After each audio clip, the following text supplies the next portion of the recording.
अच्छे होंगे, बेहतरीन होंगे, लाजवाब होंगे, एकदम बिंदास होंगे और साथ ही बहुत अच्छे से आप लोग अपने प्रयोग 48 मीटर, 72 मीटर, 96 मीटर और 120 मीटर की लंबाइयों को पूर्णतः मापने के लिए प्रयोग किया जा सकता है। यानी कि वह बड़ी से बड़ी लंबाई बताइए जो इन चारों को पूरा-पूरा माप सके। तो क्या आप लोगों को कहीं न कहीं ये फ़ील आ रही है कि वो हमसे बड़ी से बड़ी वैल्यू पूछ रहा है जो इन चारों को पूरा-पूरा डिवाइड कर सके? जो इन चारों को पूरा-पूरा डिवाइड कर सके। तो यही तो एचसीएफ होता है। यानी वो हमसे एचसीएफ पूछना चाह रहा है, वो हमसे में से पूछना चाह रहा है। तो आप मुझे बताइए सबसे बड़ी संख्या कौन-सी है? 27 है। 27 से 48 कटेगा नहीं। उसके बाद 26 है, 26 से 48 कटेगा नहीं। 25 से कटेगा नहीं। तो सबसे बड़ी संख्या क्या हो जाएगी? सबसे बड़ी संख्या मेरे भाई 24 हो जाएगी। ये कहाँ पूछा गया है? 2021 में हो जाएगा। आपने कहा जी बिल्कुल हो जाएगा। अच्छा मैं आपसे कहूं कि इसमें से 20 कॉमन ले लो, 20 कॉमन ले लो। जब आप 20 कॉमन लोगे तो 20 चिक्का 120 होगा, 20 एकम 20 हो जाएगा। और यहां से आपने 20 कॉमन लिया, 20 दूनी 40, 20 एकम 20 हो जाएगा। अगर मैं आपसे पूछूं कि वह बड़ी से बड़ी लंबाई कितनी होगी जो इनको पूरा पूरा माप सकती है, तो क्या मैं आपसे में से पूछना चाह रहा हूं? क्या मैं आपसे एचसीएफ पूछना चाह रहा हूं? तो आप मुझे बताइए इनको डिवाइड करने वाली बड़ी से बड़ी संख्या क्या होगी? तो आप कहेंगे इनको डिवाइड करने वाली बड़ी से बड़ी संख्या 20 हो जाएगी, क्योंकि आप इनका एचसीएफ निकालेंगे, इनका तो 1 आएगा मेरे भाई, और बाहर 20 कॉमन है, तो आप 20 ही इसका एचसीएफ बताएंगे कि यह वो सबसे बड़ी संख्या होगी वजन के छोटे टुकड़ों में काटा गया, छोटे छोटे टुकड़ों में काटा जा रहा है। ठीक है। यदि एक व्यक्ति को ऐसे 2 टुकड़े दिए जाते हैं तो ऐसे लोगों की न्यूनतम संख्या क्या होगी जो सभी टुकड़ों को बांट सके? ऐसे लोगों की न्यूनतम संख्या क्या होगी जो सभी टुकड़ों को बांट सके, मतलब जिनमें वो सभी टुकड़े बांटे जा सके। ठीक है। अच्छा मुझे ये बताइएगा, हाँ मुझे ये बताइएगा मेरे भाई, 600 ग्राम, 420 ग्राम, 600 ग्राम है, 420 ग्राम है और मेरे भाई 780 ग्राम है। ये चीज है आपके सामने। 3 चॉकलेट बॉल्स को एक समान वजन के छोटे टुकड़ों में काटा गया, छोटे टुकड़ों में काटा गया है। यदि एक व्यक्ति को ऐसे 2 टुकड़े दिए जाते हैं तो ऐसे लोगों की न्यूनतम संख्या, ऐसे कम से कम लोग कितने होंगे? अच्छा कम से कम लोग का मतलब है कि वो टुकड़ा जो काटा गया होगा वो बड़े से बड़ा काटा गया होगा। अगर मेरे पास कोई बड़ी चीज है, 2 बड़ी चीज है और मैं कह रहा हूं कि इसमें से कम टुकड़े कटे, क्योंकि कम से कम टुकड़े कटेंगे तो कम से कम लोगों में बटेंगे, और कम से कम टुकड़े काटने का मतलब है मैं बड़े से बड़े टुकड़ा काट दूं। मैं बड़े से बड़ा टुकड़ा काट दूं मेरे भाई। भैया फिर हम प्रैक्टिस के लिए टाइम कैसे निकालें इतने घंटे? तो भाई साहब अब मुझसे क्या चाहते हो वो बताओ आप मुझे बड़े से बड़े टुकड़े काटने के लिए मुझे यहाँ एचसीएफ निकालना होगा। तो डिफरेंस मेथड से निकाल दूं, 600 420 का अंतर कितना आएगा? 180 आएगा। अब 780 और 600 का अंतर 180 आएगा, यानी सबसे कम अंतर 180 है। अब 180 से मैंने देखा ये डिवाइड नहीं होगा, 180 का दूसरा फैक्टर 90 होता है, 90 से ये डिवाइड नहीं होगा, 180 का तीसरा फैक्टर 60 होता है, फिर 60 की 180 लिखते हैं। तो मेरे प्यारे दोस्त, मेरे प्यारे दोस्त 60 से काटेंगे ये भी कट जाएगा, ये भी कट जाएगा और ये भी कट जाएगा। यानी कि मेरे प्यारे दोस्त एक टुकड़ा जो हो सकता है वो 60 ग्राम का हो सकता है। एक टुकड़ा जो हो सकता है वो 60 ग्राम का हो सकता है। अगर 60 ग्राम का एक टुकड़ा है तो यहाँ कितने टुकड़े बनेंगे? 600 ग्राम में 10 टुकड़े बनेंगे। अगर 60 ग्राम का एक टुकड़ा है तो यहाँ कितने टुकड़े बनेंगे? तो आप कहेंगे 7 टुकड़े बनेंगे। अगर 60 ग्राम का एक टुकड़ा है तो यहाँ कितने टुकड़े बनेंगे? 13 टुकड़े बनेंगे। यानी कम से कम आप जो है वो 30 टुकड़े तो बनाएंगे ही बनाएंगे। 13 और 7 20 और 10 30 टुकड़े बनाएंगे। अब वो आपसे ये कह रहा है 13 और 7 20 और 10 30, वो आपसे कह रहा है एक व्यक्ति को ऐसे 2 टुकड़े दिए जाते हैं, एक व्यक्ति को ऐसे 2 टुकड़े दिए जाते हैं तो ऐसे लोगों की न्यूनतम संख्या क्या होगी? भाई एक व्यक्ति को 2 टुकड़े मिल गए और मेरे पास टोटल 30 टुकड़े हैं, तो मुझे कम से कम कितने लोग चाहिए? मुझे कम से कम 15 लोग चाहिए। टुकड़ों की संख्या जरूर 30 है, लेकिन उसने टुकड़ों की संख्या नहीं पूछी है, उसने लोगों की संख्या पूछी है। वो एक व्यक्ति को 2 टुकड़े देता है, तो 30 टुकड़े कितने व्यक्तियों में बटेंगे? तो आप कह देंगे 15। और तीसरी किस्म जो है वो 528 लीटर आप लोगों को दी हुई है। ठीक है। समान आकार की बोतलों की संख्या ज्ञात कीजिए जिसमें भिन्न किस्मों के दूध को बिना मिश्रण के भरा जा सकता है। मतलब ऐसी कितनी बोतल होंगी जिसमें ये सारा दूध भरा जा सकता है और एक बोतल में एक ही टाइप का दूध हो? ये रहा ना, जिसमें भिन्न किस्मों के दूध को बिना मिश्रण के भरा जा सकता है, मतलब मिश्रण नहीं करना है। अगर मिश्रण नहीं करना है तो एक बोतल में एक ही टाइप का दूध आना चाहिए। तो एक बोतल में कितना दूध आ सकता है उसके लिए पहले आपको में से निकालना पड़ेगा। आपने कहा अंतर निकाल लो, 12 में से 9 गया 3, 5 में से 2 गया 3, 33 आ जाएगा अंतर। यहाँ 8 में से 2 गया 6, 12 में से 6 गया 6। तो या तो सबसे कम डिफरेंस ही उसका में से होता है या उसका कोई फैक्टर में से होता है। जब मैं 33 से डिवाइड करूंगा, 33 से कम 33, 9 बचेगा, 33 या 99, यानी ये भी डिवाइड हो रहा है। 33 से कम 33, 33 चौका 132, ये भी डिवाइड होता है। 33 से कम 33 हो गया 98, 33 चिक्का 198 हो जाएगा, ये भी डिवाइड होता है। अगर वो पूछता कि एक बोतल में मैक्सिमम दूध कितना आ सकता है तो आप जवाब देते एक बोतल में मैक्सिमम दूध जो है वो 33 लीटर आ सकता है। आपने इनका में से निकाल दिया, यानी एचसीएफ निकाल दिया। लेकिन उसने एक बोतल में आपसे नहीं पूछा है, उसने आपसे ये पूछा है कि बोतलें कितनी भरी जाएंगी, बोतलों की संख्या पूछना चाह रहा है। अगर 33 लीटर एक बोतल में आता है तो 429 लीटर कितनी बोतलों में आएगा? 33 से कम 33, 33 या 99, 13 बोतलें यहां भरी जाएंगी। 33 से कम 33, 33 चौका 132 होता है, 14 बोतलें यहां भरी जाएंगी। 33 से कम 33, 33 चिक्का 198, 16 बोतलें यहां भरी जाएंगी। 16 और 14 कितना होता है? 30 होता है। 30 और 13 यानी टोटल नंबर ऑफ बोतलें कितनी भरी जाएंगी? 43 भरी जाएंगी। या जो इनसे डिवाइड हो जाए तो कैसे निकालेंगे भैया जी? बड़ा पेचीदा काम है। 2 से 2 कॉमन ले लीजिए, 2 दूनी 4 होगा, 2 चौक 8 होगा, 2 पंजे 10 होगा, 2 चिक्का 12 होगा, 2 नाम 18 होगा और 2 ढाई 20 हो जाएगा। ये हो जाएगा। अच्छा फिर अगर मैं 2 से चलो एलसीएम ही निकाल लेते हैं, कंफ्यूजन क्रिएट होगा। 4 8 10 12 18 और 20, आपसे अगर मैं पूछूं इसका एलसीएम निकाल दीजिए, तो आपने कहा 2 दूनी 4 होगा, 2 चौक 8 होगा, 2 पंजे 10 होगा, 2 चिक्का 12 होगा, 2 नाम 18, 2 ढाई 20 हो जाएगा। फिर 2 से काटा, 2 एकम 2 होगा, 2 दूनी 4 होगा, 5 नहीं कटेगा, 2 तिया 6 होगा, 9 नहीं कटेगा, 2 पंजे 10 होगा।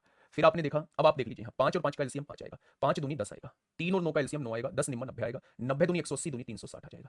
यानी इस बात का मतलब है हर 360 सेकंड के बाद, हर 360 सेकंड के बाद ये घंटियां एक साथ बजेंगी। अच्छा 360 सेकंड का मतलब क्या होता है? क्या 6 मिनट होता है? हर 6 मिनट में ये घंटियां एक साथ बजेंगी।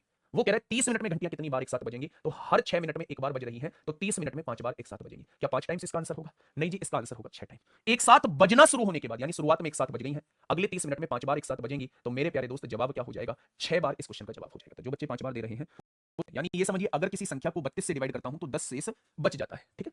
जब प्रत्येक 40 के समूह में व्यवस्थित किया जाता है, जब मैं 40 का ग्रुप बनाता हूं तो 18 टुकड़े बच जाते हैं। जब 72 का समूह बनाता हूं, जब 72 के समूह में व्यवस्थित करता हूं तो 50 टुकड़े बच जाते हैं। तो बताइए कि समूह में कम से कम कितने टुकड़े होंगे? पता चल गया भाई साहब कैसे करना है? जब अलग अलग शेषफल बच रहा हो तो उस शेषफल को घटा देना, एक कॉमन संख्या निकल के आएगी। क्या ये क्वेश्चन मैंने पहले कराए हैं? एक कॉमन संख्या निकल के आएगी। अगर आपसे छोटी से छोटी संख्या पूछी है तो इसका एलसीएम निकाल देना। उस एलसीएम में से अगर इस कॉमन संख्या को घटा दोगे तो वो छोटी से छोटी संख्या आ जाएगी, जिसे 32 से डिवाइड करोगे तो 10 बचेगा, 40 से डिवाइड करोगे तो 18 बचेगा, 72 से डिवाइड करोगे तो 50 बचेगा। सर जी ये कैसे पता चला कि 8 से गुणा करना है? जी मेरे प्यारे भाई, 32 का, 40 का और 72 का कितना आएगा? आपने कहा जी 8 से काट दीजिए, 8 चौक 32, 8 पंजे 40, 8 9 72। यहाँ तो कुछ भी कॉमन नहीं है, तो 9 चौक 36 पंजे 180, 180 की 8 में करेंगे 18 144, 1440 एलसीएम आ जाएगा। ये वो छोटी से छोटी संख्या है, ये वो छोटी से छोटी संख्या है जो इनसे पूरी पूरी डिवाइड होगी। लेकिन मुझे अलग अलग शेषफल लेके आना है तो इस कॉमन संख्या को घटाना होगा।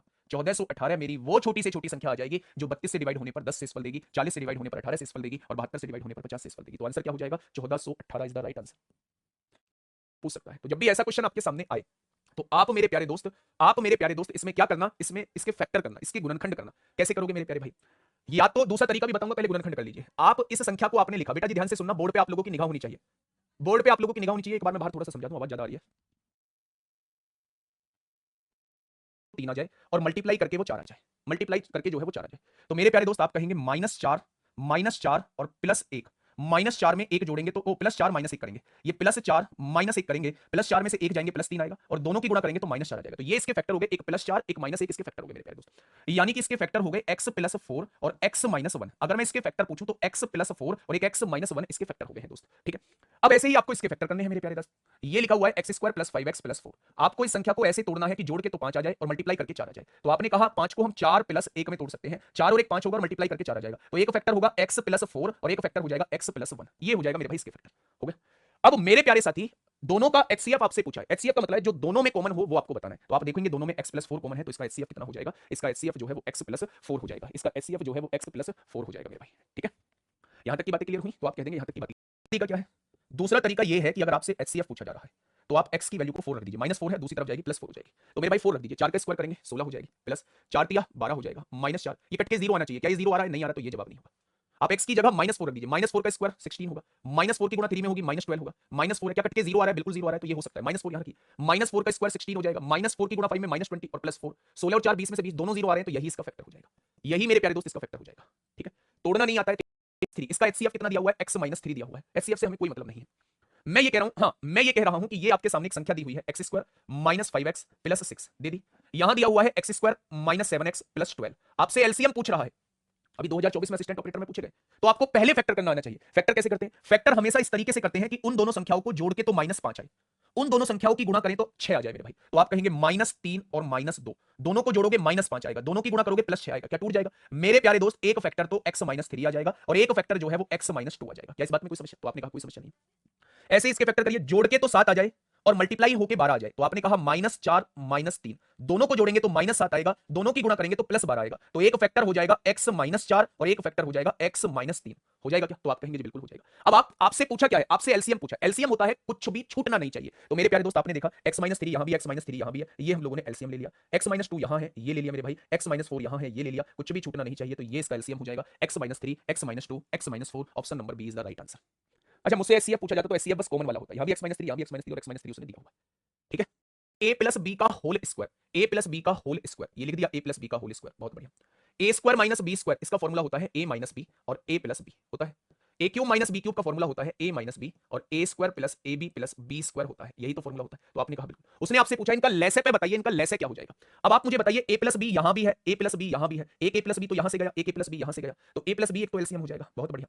अब आप ये देखिएगा a प्लस बी एलसीएम हो जाएगा, या फिर ऐसे करिए ना, आप एक काम करिए, आपने देखा कि भैया बड़ी पावर जो है वो एलसीएम आती है, तो यहाँ a प्लस बी का स्क्वायर है, यहाँ a प्लस बी है तो a प्लस बी का होल स्क्वायर जो है वो एलसीएम आ जाएगा। तो क्या ये दोनों चीज कट गई? आपने कहा यहाँ भी a माइनस बी है, यहाँ भी a माइनस बी है, तो आप कहेंगे a माइनस बी एलसीएम आ जाएगा दोनों जगह से। ये भी आ चुका है भैया, ये a square plus A B plus B square है। अब आप मुझे ये बताइएगा, बहुत छोटी सी बात मैं आपसे पूछने जा रहा हूँ कि मेरे भाई ये किसका फॉर्मूला है? तो आपने कहा ये a cube minus B cube का फॉर्मूला है, ये a cube minus B cube का फॉर्मूला है, a minus B a square plus A B plus B square जो है a cube minus B cube का फॉर्मूला है। तो आंसर कौन सा हो जाएगा? ये वाला आंसर, a प्लस बी का whole square a cube minus B cube, यानी कि option number B. Option number B, cube minus 27, तो क्या मैं इसे लिख सकता हूं एक्स क्यूब माइनस 27 को एक्स क्यूब माइनस 3 का क्यूब 27 को, ए क्यूब माइनस बी क्यूब का formula A minus B A square plus B square 3 का स्क्वायर 9 प्लस ए बी यानी कि 3x। क्या ये इसका फॉर्मूला आ जाएगा? तो आप कहेंगे बिल्कुल आ जाएगा। देखो ना, मैंने क्या कहा, ए क्यूब माइनस 3 का cube, A cube minus B cube A minus B A square plus A B plus B square, ये फॉर्मूला हो जाएगा। अब आप यहां ये अच्छा ऐसे फैक्टर करिए कि जोड़ के तो -1 आ जाए और मल्टीप्लाई करके -6, तो क्या मैं लिख सकता हूं -3 प्लस 2, -3 और +2 करेंगे, -3 और +2 करेंगे मेरे प्यारे दोस्तों, क्या ये -1 आ जाएगा? अब ये -1 आ चुका है, गुणा होके कितना आ जाएगा? ये 6 आ जाएगा माइनस का मेरे भाई। तो एक फैक्टर इसका हो जाएगा x -3 और एक फैक्टर इसका हो जाएगा x +2। एक फैक्टर हो जाएगा x -3 और एक फैक्टर हो जाएगा x +2। अच्छा, मुझे x +2 यहां दिया हुआ है, अब आपसे वो एलसीएम पूछना चाह रहा है, तो x -3 यहां भी है, x -3 यहां भी है, यहां लिख दिया मेरे प्यारे दोस्त। x +2 यहां भी है, x +2 यहां भी है, यहां लिख दिया है। और आप देखेंगे ये वाला ऐसे ही लिख जाएगा, तो ये एलसीएम आ जाएगा आपके सामने। अच्छा, मुझे ये बताइए ये क्या लिखा हुआ है? ये x³ -27 ही तो लिखा हुआ है, या अलग अलग लिख रहा है? x -3 x +2 और x² +9 वाला आएगा, +9 वाला +9, यही इस क्वेश्चन का जवाब हो जाएगा, option number A. x -3 x +2 x² +3 का एचसीएफ आपको बताना है। वो हमेशा एचसीएफ आपसे पूछेगा, हमेशा पूछेगा एचसीएफ, और हमेशा मेरे प्यारे दोस्त -1 के रूप में एक्सप्रेशन देगा। ऐसे केस में क्या करना है, आपको इन दोनों का एलसीएम ले लेना, एचसीएफ ले लेना, 125 और 35 का एचसीएफ ले लेना है। आप वो बड़ी से बड़ी संख्या बताइए जो इन दोनों को पूरा पूरा डिवाइड कर दे, तो आप कहेंगे 5, यानी कि 3 की पावर 5 -1 को ऐसे का ऐसे रहने दीजिए, यही इस क्वेश्चन का एचसीएफ आ जाएगा, यही इस क्वेश्चन का एचसीएफ आ जाएगा। आपको बस इन दोनों का एचसीएफ ले लेना है। 125 और 35 का एचसीएफ होता है 5, 3 की पावर 5 लिख दिया, -1 है, -1 लिख दो, ठीक है। तो मेरे प्यारे दोस्त option number A is the correct answer. ठीक है दोस्त, चलिए नेक्स्ट क्वेश्चन अगर मैं देखूं, ऐसे यहां समझिए मेरे प्यारे दोस्त, फिर से उसने एक क्वेश्चन आपके सामने दिया, 4 की पावर 315 -1 हो गया है ना, 4 की पावर 315 -1 हो गया, और यहां 4 की पावर 25 -1 हो गया। आप देखिए -1 सामने दिया, 4 की पावर 315 -1 हो गया है ना, 4 की पावर 315 -1 हो गया, और यहां 4 की पावर 25 -1 हो गया।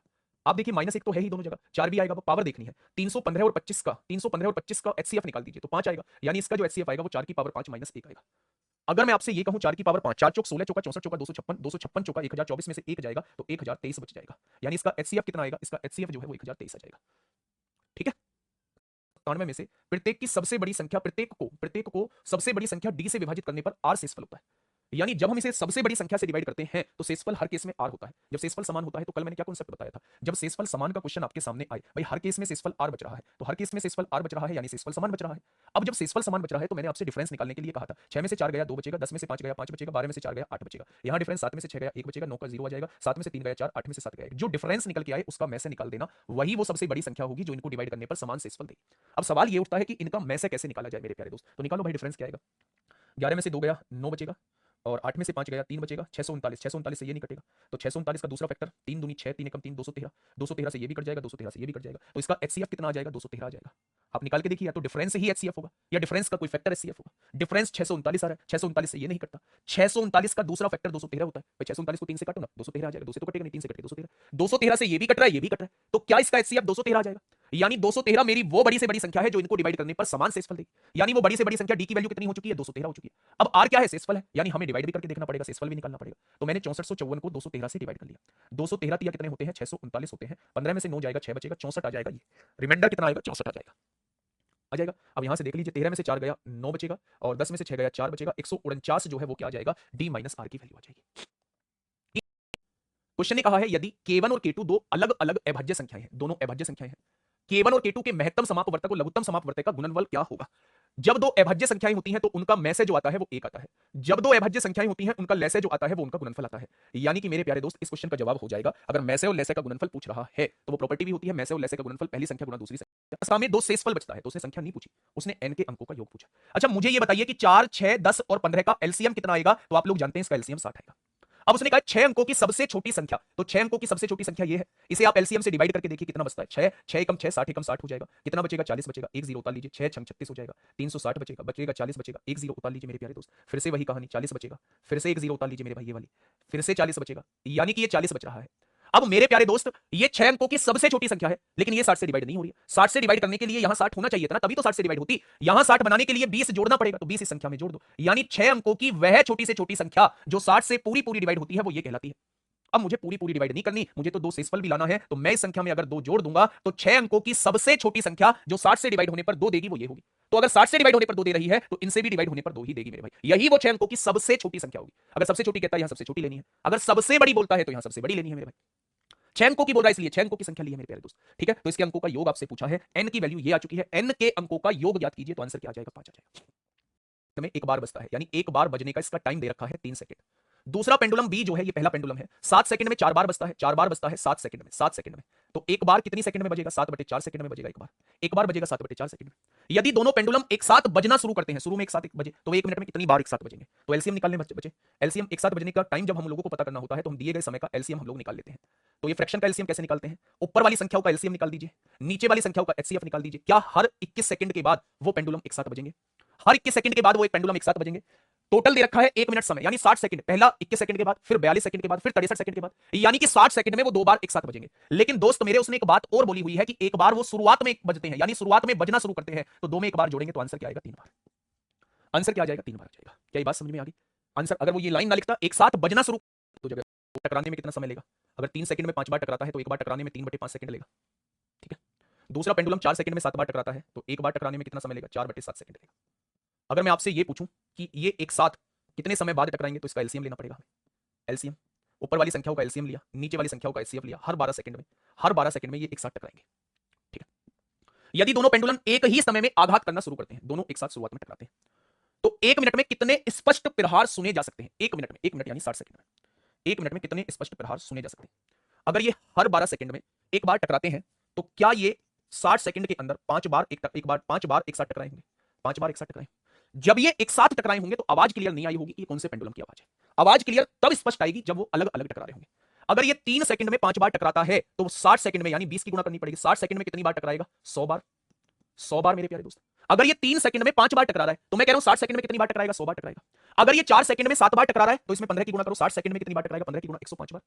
105 बार यानी टोटल 105 और 100 टोटल 205 बार ये एक साथ टकराएंगे मेरे भाई, 205 बार टकराएंगे। अब इन 205 में से 5 बार तो ये यहां टकरा गए, एक बार शुरुआत में टकरा गए, यानी 6 बार एक साथ टकरा रहे हैं। अगर उन्हें एक साथ टकराने वाले को मैं इसमें से घटा दूं तो क्या 199 बार मुझे स्पष्ट सुनाई देगा? 199 बार मुझे स्पष्ट सुनाई देगा। मेरी बात ध्यान से सुनो, बहुत प्यारा क्वेश्चन। क्वेश्चन ने कहा है 3 सेकंड में 5 बार टकराता है, हर 3 सेकंड में 5 बार टकराता है, तो एक बार कितने सेकंड में टकराएगा? 3/5 सेकंड में। हर 4 सेकंड में 7 बार टकराता है तो एक दीवार पर समान आकार की वर्गाकार टाइल्स को लगाया जाता है। पूरी दीवार को ढकने के लिए संभावित रूप से कितनी टाइल्स की आवश्यकता होगी?